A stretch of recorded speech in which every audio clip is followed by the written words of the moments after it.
ஒரு சூழ்ச்சி செஞ்சு இந்த மாதிரி செந்தில் பாலாஜி அவர்கள் இந்த மாதிரி பழைய அமைச்சர்கள்ட்ட எல்லாம் காசு 10,000 கோடி 20,000 கோடின்னு இருக்கு, விலைக்கு வாங்கி ஆட்சியை கவுக்க முடியுமான்னு பாக்குறாங்க. அப்ப இந்த ஆட்சியை கவுக்குறதுக்கு காசை இறக்க பாக்குறாங்க. எங்களுடைய தலைவரை நானும் சரி அண்ணனும் சரி அமைச்சர்களும் சரி ஒரு துரும்ப கை வச்சீங்கன்னா மொட்டை தமிழ்நாடு எந்திரிக்கும். எழுதி வச்சுக்கோங்க. இன்னொரு தேர்தல் வந்துச்சுன்னா திமுக 234 தொகுதியும் டெபாசிட் பண்ண நாங்க தேர்தலை பார்த்தலாம் பயப்படல. ஆட்சியை ஸ்டெபிலிட்டி பண்றதுக்கும் ஸ்ட்ரென்தன் கொடுக்கிறதுக்கும் எல்லா இடத்திலும் எங்களுடைய பொலிட்டிக்கல் ஸ்ட்ராட்டஜி இருக்கும். இதுதான் எங்களுடைய பொலிட்டிக்கல் ஸ்ட்ராட்டஜி. திமுகவும் அதிமுகவும் பிஜேபியும் சேர்ந்து டிக்ளேர் பண்றதுக்கு முன்னாடி அதிமுகவுடைய ஒட்டுமொத்த நிர்வாகிகளும் ஒட்டுமொத்தமாக இணைவார்கள். இதுதான் பொலிட்டிக்கல் ஸ்ட்ராட்டஜி. எல்லோரும் இயற்கையா இணைய போறாங்க. அப்ப கரூருங்கிறது எங்களுடைய 41 குடும்பத்துக்கான எங்க தலைவர் கரூர் வரும் பொழுது, கூடிய சீக்கிரத்தில் கரூர் வரும் பொழுது எங்க தலைவருக்கு என்ன பண்ணணும்னு தெரியும் எங்களோட உறவுகளுக்கு. அப்ப இது வரைக்கும் அண்ணன் விஜயபாஸ்கர் கரூர் விஜயபாஸ்கர் கேட்டுக்கிறேன், அண்ணன் இந்த கரூர் மக்களை பணத்தாலையும் ரவுடிசத்தாலும் பிடிச்சி வச்சிருக்காங்க. எங்களுடைய மாவட்ட செயலர் இங்க மதி இருக்கிறார். இந்த சூழ்ச்சி வளையத்துல செந்தில் பாலாஜி வேணுக்குன்னு எஃப்ஐஆர் போட்டு ஜெயில தள்ளினார் எங்களுடைய மதிய. மிகப்பெரிய தியாகம். தமிழக வெற்றி கழகம் ஈஸியாலாம் ஜெயிக்கல. கரூர் சூழ்ச்சியை உருவாக்குனாங்க, திட்டம் போட்டு உருவாக்குனாங்க, திட்டம் போட்டு ஸ்டாம்பேட் ஆகணும் உருவாக்குனாங்க கரூர் காவல்துறை வச்சு. கடைசி 15 நாள்ல ஏன் எங்களுடைய தலைவர் எல்லா ஊருக்கும் போறோம்னு தெரியுமா? உங்களுக்கு உண்மையை சொல்றேன். எந்த இடத்துல காவல்துறை சப்போர்ட் இருக்கோ அங்க மட்டும்தான் பிரச்சாரம் போக முடிஞ்சிச்சு.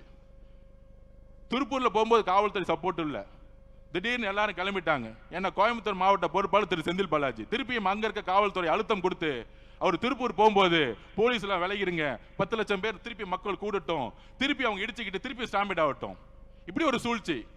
அதனாலதான் கடலூர் கேன்சல் பண்ணப்பட்டது, கிருஷ்ணகிரி கேன்சல் பண்ணப்பட்டது.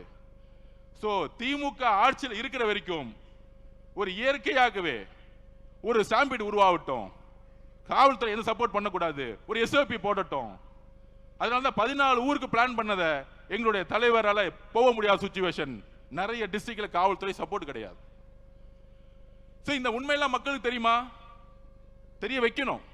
ஆட்சியில் இருக்கும்போது காவல்துறை எஸ்பியா இருக்கும் பொழுது யார் யாரெல்லாம் 2000 போலீஸ்க்கு பர்மிஷன் கொடுக்குறேன்னு சொல்லிட்டு தலைவர் போகும்போது எல்லாரும் விலகி போயிடுவாங்க. போலீஸ் கடைசியில் ஒரு 10 லட்சம் மக்கள் நிற்கும் போது ஏதாச்சும் ஒரு திருப்பியும் வந்து பிரச்சனையாச்சுன்னா திருப்பியும் பழைய தூக்கி எங்களோட தலைவர் மேல போட்டுருவோம். இந்த கேவலமான அரசியலை செய்து திமுக. அதனால்தான் கரூருடைய இறப்புக்கு பின்பு தமிழகத்துடைய ஒட்டுமொத்த தாய்மார்களும் ஒன்று திரண்டாங்க எங்க தலைவர் பின்னாடி. இளைஞர்கள் ஒன்று திரண்டாங்க. கடைசியில அந்த கரூருடைய கண்ணீருடைய பாவத்துக்கு கொளத்தூர்ல திரு மு.க. ஸ்டாலின் அவர்கள் நீங்க தோத்தீங்க. நீங்க தோத்த பிறகு கண்ணீர் விட்டீங்களே, நீங்க தோத்த பிறகு கண்ணீர் விட்டீங்களே, அந்த கண்ணீர் கரூர் மக்களுடைய கண்ணீர் ஞாபகம் வச்சுக்கோங்க. அந்த பாவங்களை சும்மா விடாது, உங்க குடும்பத்துக்கு விடாது. நாங்க இன்னைக்கு சொல்றோம், இந்த திமுக அதிமுக தாவேகாவுடைய இணைப்புக்கு அப்புறம் உங்க குடும்பத்துல நீங்க தான் கடைசி முதலமைச்சர் திரு மு.க. ஸ்டாலின் அவர்களே. எழுதி வச்சுக்கோங்க, எழுதி வச்சுக்கோங்க. கிளம்பி லண்டன் போய் செட்டில் ஆகிதான் உங்க குடும்பம். கிளம்புங்க, கொள்ளடிச்ச பணத்தோட கிளம்பிருங்க. நாங்க ஓபனா டிக்ளேர் பண்றோம், கரூருக்கு அப்புறம் எங்களுடைய பரம எதிரி நீங்க தான். அப்ப ஒட்டுமொத்த ஊழலையும் உருவாக்கிட்டு இன்றைக்கு நம்மளை பார்த்துட்டு சோபா மாடல் ஆட்சி, ஒவ்வொரு தொகுதிக்கு 50 கோடி செலவு பண்ணிட்டு இன்னைக்கு செந்தில் பாலாஜி வச்சுக்கிட்டு 50 கோடி கொடுத்து தாவேகாவுடைய எம்எல்ஏ தூக்கலாமா, ஆட்சியை மாத்தலாமா, எல்லா திருட்டு வேலையும் பண்றது திமுக. ஆனா சும்மா உட்கார்ந்துகிட்டு தேவையில்லாத ஒரு பிரச்சாரத்தை உருவாக்கிட்டே இருப்பாங்க திமுக. இதுக்கு தமிழர்களுக்கு எல்லா ஸ்ட்ராட்டஜியும் தெரியும். எலெக்ஷன்ல எப்படி வின் பண்ணணும் எங்க தலைவருக்கு தெரியும், எப்ப பிரச்சாரம் பண்ணணும் தெரியும். சட்டசபையில சொன்னோம், 4 நாள் உட்கார்ந்துகிட்டு வாயத்தரங்க சிஎம் வாயத்தரங்க சிஎம் கருப்பு பேட்ச் கொண்டு வராங்க. 4வது நாள் தான் 4வது நாள் 30 நிமிஷம் பேசினார். ஒட்டுமொத்த தமிழ்நாடு பிளாஸ்ட் முடிஞ்சிச்சு. 2 பேரும் சேர்ந்து சொன்னது யார் தெரியுமா? மார்க்சிஸ்ட் கம்யூனிஸ்டோடைய அகில இந்திய தலைவர் திரு பேபி அவர்கள் சொன்னார், நாங்கள் ஏன் தமிழக வெற்றி கழகத்திற்கு ஆதரவு கொடுக்கிறோம்னா அதிமுகவும் திமுகவும் பிஜேபியும் சேர்ந்து ஆட்சி அமைக்க போது அதனால நாங்கள் எதுக்குறோம்னு சொன்னார். திரு சண்முகம் அவர்கள் மார்க்சிஸ்ட் கம்யூனிஸ்டோடைய தலைவர் தமிழ்நாட்டில் அவர் சொன்னார், திமுகவும் அதிமுகவும் பிஜேபியும் சேர்ந்து ஒரு புடலங்கா கூட்டணி உருவாக்குவீங்க, அதுக்கு நாங்க சப்போர்ட் பண்ணுவோமா? இது சொன்னது யாரு? தமிழ் வெற்றி கழகமா? இல்லை. 10 வருஷமா திமுக கூட்டணியில இருந்த கம்யூனிஸ்ட் தோழர்கள். ஐயுஎம்எல் தலைவர் சொல்றாரு, என்ன கூப்பிட்டாங்க, அதிமுகவும் திமுகவும் சேர்ந்து ஆட்சி அமைக்கிறதுக்கு என் சப்போர்ட் கொடுக்க சொன்னாங்க. முதல்ல 2.5 வருஷம் அவங்க முதலமைச்சர் இபிஎஸ் அவர்கள் முதலமைச்சர், அடுத்து உதயநிதி முதலமைச்சர். என்ன ஒரு சூழ்ச்சி, எவ்வளவு பெரிய அநியாயம்! இதை எதிர்க்கிறதுக்கு ஒட்டுமொத்த அதிமுக தொண்டர்களும் குரல் கொடுத்தாங்க. ஒட்டுமொத்த அதிமுக 47 எம்எல்ஏ 20 எம்எல்ஏ 25 எம்எல்ஏ அப்பவே குரல் கொடுத்தாங்க, திமுக சேரக்கூடாது. சொன்னது கம்யூனிஸ்ட் மட்டும் கிடையாது, சொன்னது ஐஎம்எல் மட்டும் கிடையாது, உண்மையான மக்கள் தலைவருடைய விசுவாசிகளா இருக்கக்கூடிய அண்ணன் விஜயபாஸ்கர் அவர்களும், கரூர் விஜயபாஸ்கர் அவர்களும், அண்ணன் சி.வி. சண்முகம் அண்ணன் அவர்களும் எல்லோரும் இணைந்து திமுகவுடன் சேரக்கூடாதுன்னு சொன்னாங்க. ஆனால் அவங்களை பதவி விட்டு நீக்கிறதுக்கு எப்படி அண்ணன் செங்கோட்டை அண்ணன் பதவிக்கு நீக்கணும்னு நினைச்சாரோ, கடைசியில் அவங்க 2 பேரும் அப்பாவும் மகனும் மட்டும்தான் இருக்க போறாங்க. இங்க ஒரு அப்பா மகன், அங்க ஒரு அப்பா மகன், 2 பேர் 4 பேர் முடிச்சிடலாம். தலைவர் சொன்ன மாதிரி சட்டமன்றத்தில் 4 பேர் முடிஞ்சிருவாங்க. அப்ப இயற்கையாகவே குரல் கொடுத்தது, உள்ள இருந்துட்டு அதிமுக குரல் கொடுத்தது ஒரு 20-25 எம்எல்ஏ.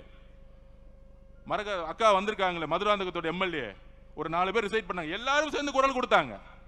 அந்த குரல் கொடுத்ததுடைய வெளிப்பாடு அப்பையும் அதிமுக பொதுச்சாளருடைய காதுல உழுவல.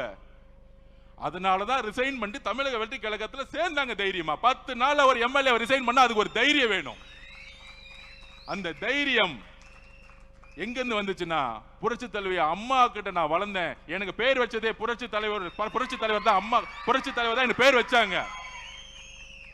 மதுராங்கத்தோட எம்எல்ஏ நம்ம சகோதரி சொன்னாங்களே, புரட்சி தலைவர் தான் எனக்கு பேர் வச்சாங்க. எப்படி நான் திமுகவோட சேரும் போது நான் எப்படி அந்த கட்சியில இருப்பேன்? தைரியமா கையை ரிசைன் பண்ணிட்டு வந்தாங்க. ஆனா நம்மள பார்த்து சொல்றாங்க குதிரை பேர் நடத்துறேன்னு. குதிரை பேர் நடத்துறது யாரு? எனக்கு கரூர் ரொம்ப முக்கியமான ஊர். ஒரு கணக்கு வழக்கு இருக்கு. அந்த கணக்கு வழக்க முடிக்காம விட மாட்டோம். இதே மண்டலத்தில் சொன்னோம், எங்க தலைவரை கை வச்சீங்கல்ல கரூர்ல, எங்க மக்களை கை வச்சீங்கல்ல ஸ்டாலின் அவர்களே, திரு உதயநிதி அவருடைய வாழ்க்கைக்காக எங்களுடைய மக்களை காவல்துறை மூலமா கொன்று கூச்சீங்களா, அதற்கான பதில் ஒரு நேரத்தில் நடக்கும். சட்டம் தன்னுடைய கடமையை செய்யும். அப்ப கரூர்ல எந்த மாதிரி சூழ்ச்சியை உருவாக்கினார், அது கண்பட பார்த்தவர் நம்மளுடைய அண்ணன் விஜயபாஸ்கர் அண்ணன். எல்லா உண்மைகளும் வரும். இதை மறைக்கிறதுக்காக தான் இப்ப இந்த 10 நாளா தமிழக வெற்றி கழகத்தில் எம்எல்ஏவை விலை கொடுத்து வாங்குறதுக்கு 50 கோடி ஆஃபரா. போன் அடிச்ச உடனே போலீஸ்க்கு இன்ஃபார்ம் பண்ணிட்டார் நம்ம எம்எல்ஏ. திராவிட முன்னேற்ற கழகத்தின் திரு மு க ஸ்டாலின் அவர்களே, எங்களுடைய ஒரே ஒரு வேட்பாளரை நீங்க விலை கொடுத்து வாங்க முடியல, அதை ஞாபகம் வச்சுக்கோங்க. ஒரு வேட்பாளரை 234 233 பேர் தாக்கல் பண்ணி நின்னாங்க எலெக்ஷன்ல. உங்களுக்கு காசு கொடுத்து வேலை செய்யறதுக்கு, காசு இல்லாம வேலை செய்யறதுக்கு இன்னும் திமுக ஒன்னும் தெரியல. இங்க இருக்கக்கூடிய அதிமுக தொண்டர்கள் ஒருத்தரும் காசுக்காக இங்க வரல. புரட்சி தலைவர் அம்மாக்காகவும் புரட்சி தலைவர் எம்ஜிஆருக்காக உட்கார்ந்துட்டு இருக்காங்க. அப்ப நீங்களும், அதாவது திமுகவுடைய தலைவர் மு க ஸ்டாலின் அவர்களும் எடப்பாடி பழனிசாமி அவர்களும் சேர்றதுக்கு முன்னாடி is a political stand, it's a political strategy. எங்களுடைய தலைவர் சொல்லிட்டாரு, ஒட்டுமொத்த அதிமுகவுடைய உண்மையான புரட்சி தலைவருடைய எம்ஜிஆருடைய விசுவாசிகளும் அம்மாவோட விசுவாசிகளும் தாவேகவில் இணைக்கப்பட வேண்டும். It's a declare. இது ஒரு தலைமைக்கான நம்பிக்கை, ஒரு தலைவருக்கான நம்பிக்கை, தன்னுடைய எதிர்காலத்துக்கான நம்பிக்கை தமிழக வெற்றி கழகம் என்பதை அதிமுகவுடைய கிளை, ஒன்றியம், மாவட்டம், நகரம், எம்எல்ஏ, முன்னாள் அமைச்சர்கள் எல்லோரும் ஒன்றிணைந்து இன்னைக்கு வர ஆரம்பிச்சுட்டாங்க. வேற எந்த எதிர்பார்ப்பும் கிடையாது.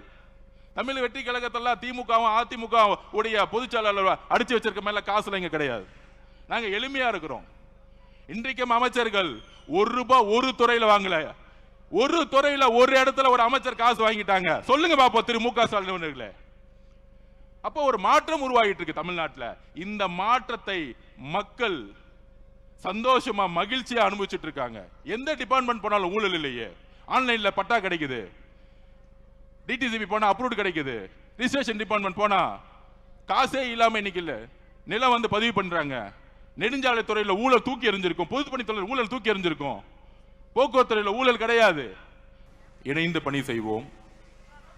இணைந்து என்ன மாதிரியான பணி செய்ய வேண்டும், என்ன மாதிரியான அரசியலை 2026க்கு அப்புறம் எங்களுடைய தலைவர், எங்களுடைய முதல்வர் உருவாக்கி இருக்கிறார். எல்லோருக்கும் தெரியும், பண அரசியலை 75 வருஷ பண அரசியலை தூக்கி எறிஞ்சது தமிழக வெற்றி கழகம்.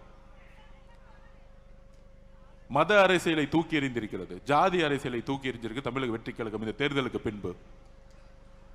ஆனால் 2026க்கு பின்பு என்ன மாதிரி அரசியல் சூழ்நிலை, அரசியல் விமர்சகர்கள் என்கின்ற போர்வையில் பேசிட்டு இருப்பாங்க. அதிமுக இருக்கக்கூடிய எம்எல்ஏக்கள், முன்னாள் சட்டமன்ற உறுப்பினர்கள், நாடாளுமன்ற உறுப்பினர்கள், மாவட்ட செயலாளர்கள், முன்னாள் அமைச்சர்கள் எல்லாம் சேர்றாங்க. எம்எல்ஏக்கள் சேரும்போது அது வந்து குதிரை பேரும்.